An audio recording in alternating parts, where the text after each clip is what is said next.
Саламатсыздар ма, құрметті канал көрермендері?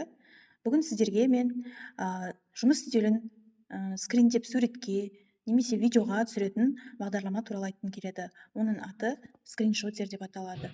Бұл бағдарламаны интернеттен жүктеп алу үшін screenshotер.ru сайтына кіресіздер. Сол жерден скриншотер деген мына сайттан скачать деген шығады. Яғни бұл жерде сол бағдарламаны қондыратын файлды жүктейміз.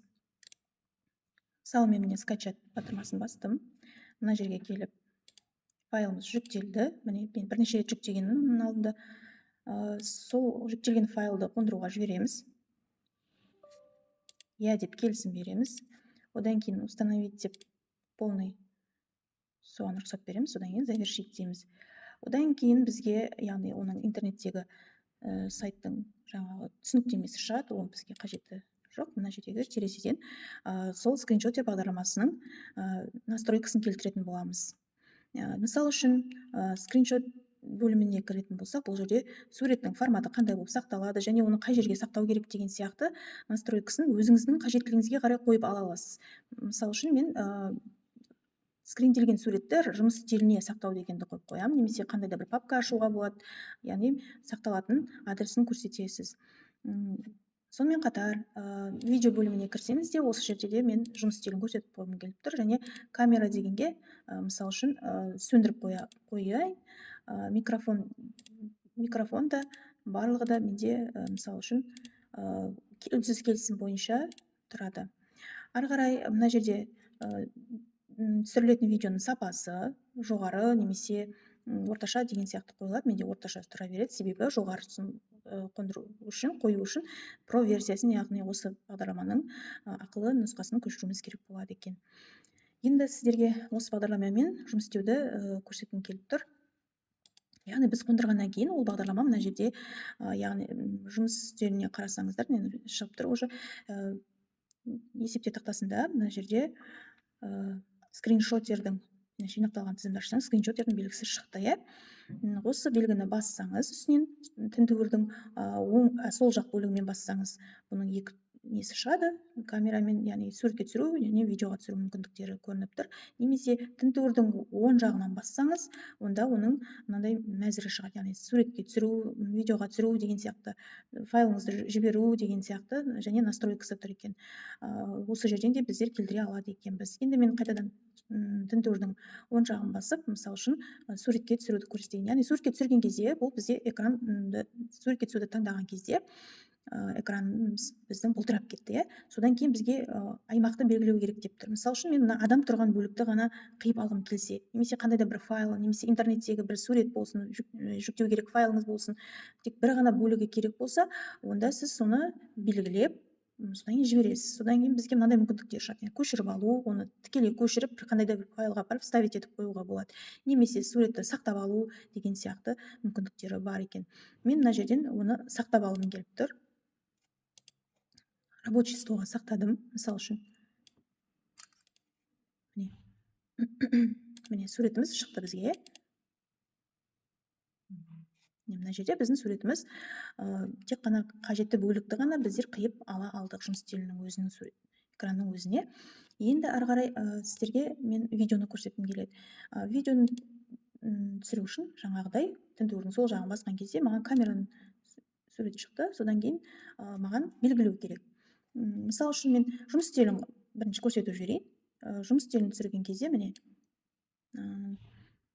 мына жерде камера сөніп тұр. Мен камераны өзім қоюыма болады. Мына жерде HP деп қойсам, бұл жерде мен өзімнің видеомды көріп тұрмын.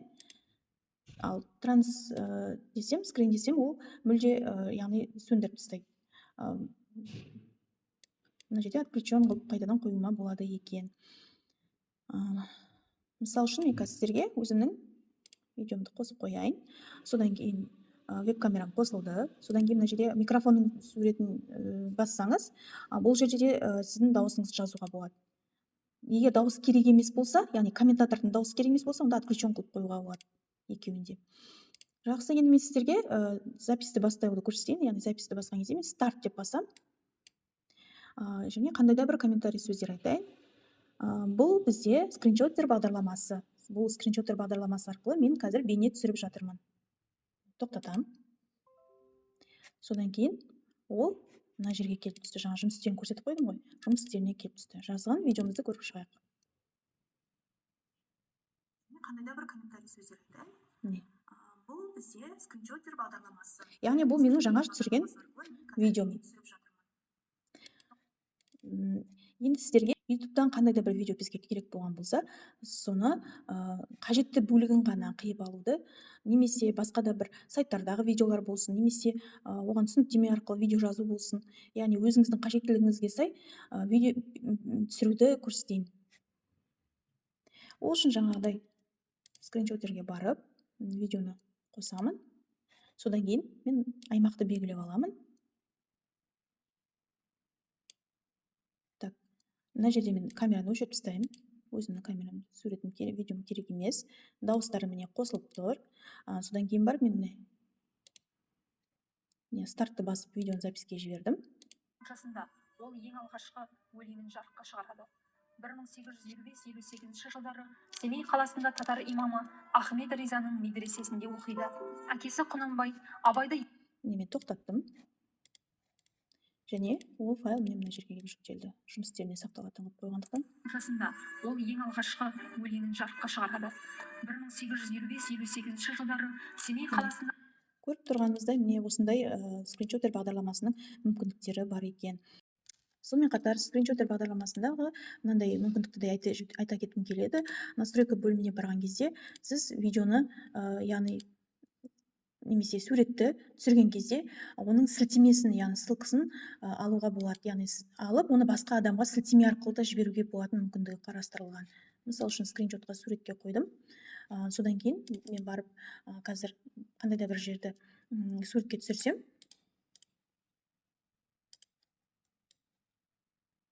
немесе мына аймақты да, мына аймақты түсірейін. Осыны түсіргеннен кейін оны мен мысалы үшін сілтемесін басып жіберуге болады. Енді ол буфер админаға көшірілді және ол интернетте сілтемесі пайда болады. Міне, мына суреттің сілтемесі бар. Ол өзіңе жүктеп алуға да болады, немесе оның сілтемесін көшіріп алып, ссылкасын көшіріп алып, WhatsApp-тан болсын басқа жерге сілтемесін де қоюға немесе жіберуге болады екен. Сонымен қатар мен сіздерге мына жердегі, яғни жалпы настройкадегі мынандай мүмкіндіктерін де айтқым келеді. Яғни пернет арқылы print screen, яғни біздің қажетті ғана облысты ғана белгілеп суретке түсіруді, немесе белсенді болып тұрған терезені alt print screenмен скриншот жасау, яғни барлық экранды немесе записьті мынандай мүмкіндігі бар. Ctrl Shift print screen пернелерін басу арқылы. Пауза жасау үшін Shift пауза пернелерінің, яғни ыстық комбинациялар деп айтамыз ғой, соларды басу арқылы да жұмыс істеуімізге болады. Бұны да ескергеніміз жақсы. Мен бүгін сіздерге таныстырған скриншоттер бағдарламасы сіздерге пайдалы болады деген ойдамын. Игіліктеріңізге жарасын. Енді менің каналыма жазылып, видеома лайк басып, маған қолдау көрсетулеріңізді сұраймын. Рахмет көп назарларыңызға.